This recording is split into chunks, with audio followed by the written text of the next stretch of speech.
Hello everyone, TimeToGrind here, and I play a lot of video games. Way too many of them, in fact. And so at the end of every year, I love doing the stereotypical thing of putting my top 10 favorites on a list and making that into a video for y'all to consume. And before we begin, I just want to give the obvious disclaimer that this list is just my personal top 10 favorite games I've played this year. I don't play a ton of AAA games and more often focus on quirky little indie experiences. So I'm sure I'm missing some greats, so definitely let me know in the comments down below what some of your favorites were. And also, if you end up wanting to see us play more of any of these games, I'll put a link in the description and comments down below to each of my playlists or videos that I made on each of these games. But without further ado, let's jump into it.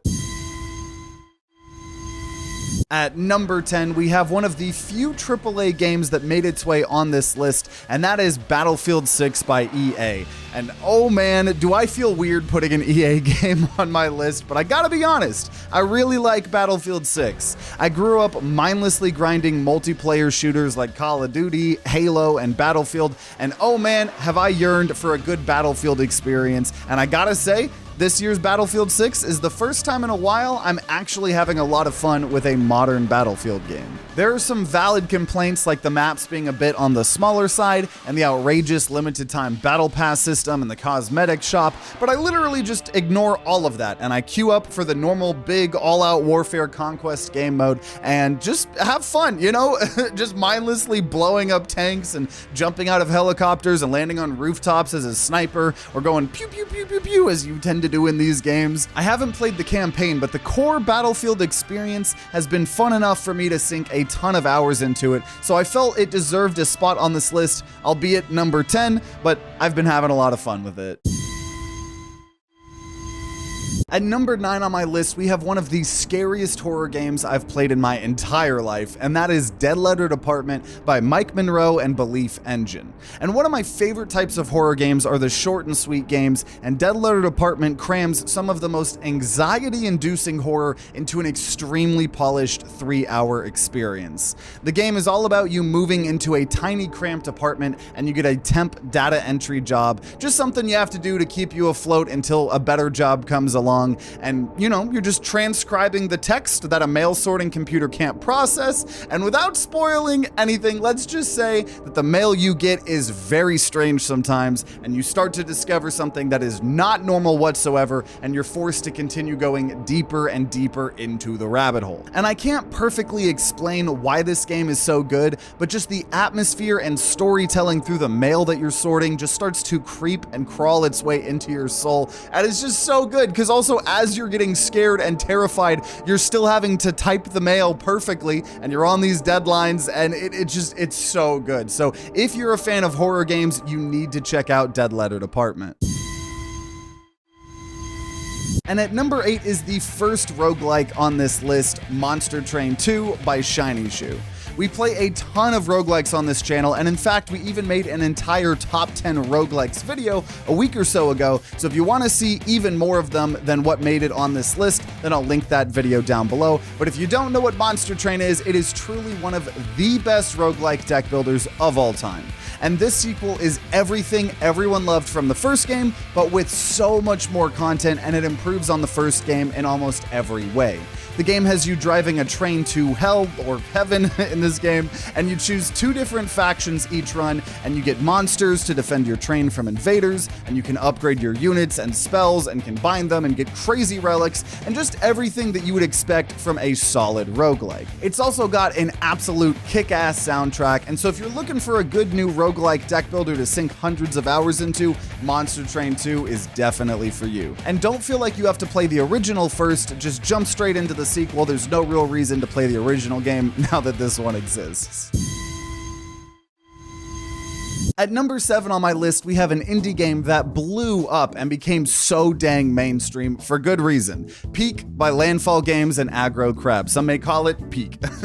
All you do in Peak is climb a procedurally generated mountain that changes every day with your friends. Some people have been calling these types of games friend slop, but I think those people just don't have friends to play with. The game seems so simple at first, but I think it's just one of those games that is greater than the sum of its parts. You can find all sorts of quirky free items to help you and your friends along the way, and you better make sure you actually stick with your friends because the game uses proximity chat. So if you fall down or get lost, you will actually be lost in the game. And so the social experience it creates of shouting down the mountain trying to find your fallen comrades and hearing echoes of their screams is just one of the most hilarious things ever. The vibes this game gives off, just like any other landfall game or aggro crab game, is immaculate. And if you've got a couple of pals or want to try the game solo, you definitely should. It's an absolute steal under $10.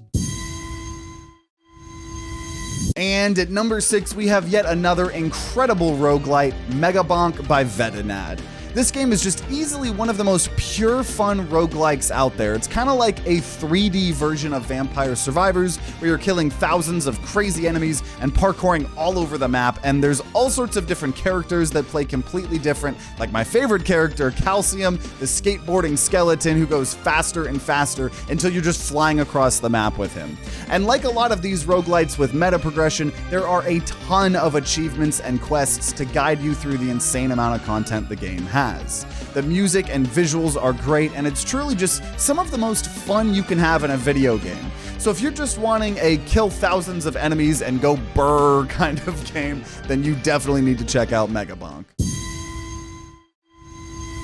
Now, halfway through our list at number 5, we have without a doubt the most underrated game on this entire list, and that is Skogdal by Erland and K. Arn Kirkby. Sorry if I'm pronouncing that wrong, but Skogdal is a completely hand-drawn deck-building adventure that takes place in a rustic Norwegian town in the 90s. And this isn't really a roguelike, as there's an overarching story, and there's no like relics to make each run crazy different besides what characters you play as and what decks you decide to build. But this game has less than 100 Steam reviews, but the ones it does are almost all overwhelmingly positive. You can absolutely feel the love and soul this game has. It feels like a time machine to see what it felt like to grow up in the 90s in a small Norwegian town. And there's a unique story of a UFO landing and causing many people in the town to go crazy and start attacking you. And as you beat the game over and over, you unlock new paths to go into in the town and new main story quests. And in terms of deck building mechanics, I swear this is one of the best deck builders I've ever played. There are so many mechanics like followers that are just so clever, and some of the builds and decks you can do are absolutely wild. As an example, I just want to show off one of the infinite combos I built in one of our episodes. And then we're gonna play Frankie, and we're gonna kill Frankie. Oh, dude, this is crazy. Hallelujah, hallelujah. We're gonna play Frankie. We're gonna kill Frankie. We're gonna hallelujah, hallelujah. We're gonna play Frankie. We're gonna kill Frankie. We're gonna play, kill, play Frank, kill Frank, play, play Frank, kill Frank, play Frank, kill Frank, play Frank, kill Frank, play Frank, kill Frank. I got an achievement, activate wrestler 10 or more times in a single fight. I got an achievement called the Matrix. Play Frankie, kill Frankie, play Frankie, kill Frankie, play Frankie, kill Frankie. Okay, so I know that was a lot. I have to scream from the rooftops how good this game is, because it deserves way more success than it has. The music, the hand-drawn art, and everything makes you feel like you're playing a piece of art that is also extremely fun. And at number 4 on my list, we have another criminally underrated game, and that is No Skin by No Isoft. No Skin is a turn-based horror roguelite that might not be for everyone, as it is extremely graphic. It is mostly pixel art, at least, but it has themes of self-harm and more, so feel free to skip this if you're not into those types of games. But oh man, for those of you that are, this is one of those games that you really don't forget ever after you play it. It takes the super fun gameplay loop of a roguelite and mashes it with a super unsettling psychological horror story and setting where you have to find 100% of the skin for the No Skin Man, a terrifying creature who demands you find his skin or he will kill you. And at first it just seems like a super dark turn-based roguelite, but as you play more and more, you start to realize how much content the game actually has for only $7. There are so many secrets the game is hiding behind behind every nook and cranny. Like, what happens if you go beyond 100% skin? What happens if you go into the negative skin? And I don't want to spoil too much, but if you want an experience that constantly will have you intrigued and also a bit disgusted with your jaw dropped, you really need to check out No Skin. And at number 3, we have Mario Kart World by Nintendo. Now, I have always been addicted to Mario Kart. Ever since I was a kid, playing Mario Kart 64 at a Lifetime Fitness, or just the hundreds and hundreds of hours I've put into all of the other Mario Kart games. So when Switch 2 came out with Mario Kart World as a launch title, I had to make the plunge and get it, and I have to say, I'm very happy that I did. My fiance and I have probably put close to 100 hours in the game already, and for those of you that haven't been able to play it yet, it is truly a huge step into the future for the franchise. Going from 12 racers to 24 makes for some absolutely chaotic moments, and the new grinding you can do makes it feel like a Tony Hawk game sometimes, and the open world connecting all of the tracks together is just something I've always dreamed about for a Mario Kart game. Plus, most of the Grand Prix tracks have you driving from one map to the next, so there's way more adventure maps and less of just doing 3 laps around the same map, and some people hate that, but I absolutely love it. And the new knockout mode, creating an almost battle royale experience where every lap the bottom 4 players get eliminated from the race, is super fun and intense. And once again, it has you driving across multiple maps, and it's just so cool to kind of have all these like adventure maps. And it's just such a good game. So if you're a fan of Mario Kart, I definitely think you would enjoy Mario Kart World if you end up getting a Switch 2. And at number 2 on my list, we have what was actually the overall winner of my top 10 roguelikes of the year, Blueprints by Doug Baum.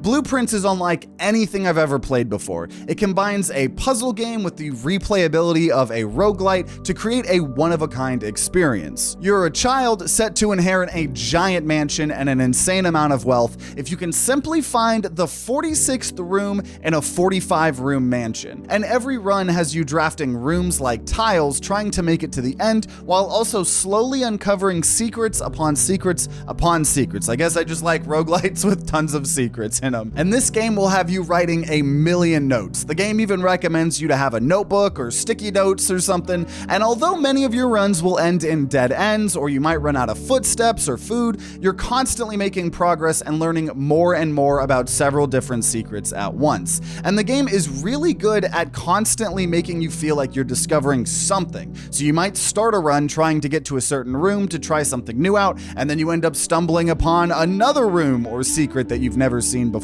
And then that opens up your mind for something that you want to try in your next run, and it's just a really good loop. And there's hundreds of hours of gameplay after the credits roll for extremely dedicated secret hunters, but I'm actually not a super big puzzle game fan, so I just played until I got to the first end credits and called it a day. But the fact that I, of all people, am putting a puzzle game this high up on my list is really saying something. It's something you need to experience for yourself, and something that puzzle game fans will absolutely adore, as long as you can deal with some of the RNG that comes with roguelites. And before we get to my number 1 game of the year, I want to go over some honorable mentions. Kirby Air Riders just barely didn't make it on the list, but it's a game that I was so hyped for and have been having a lot of fun with. The original came out over 2 decades ago and was a huge part of my childhood, and I have been loving the sequel.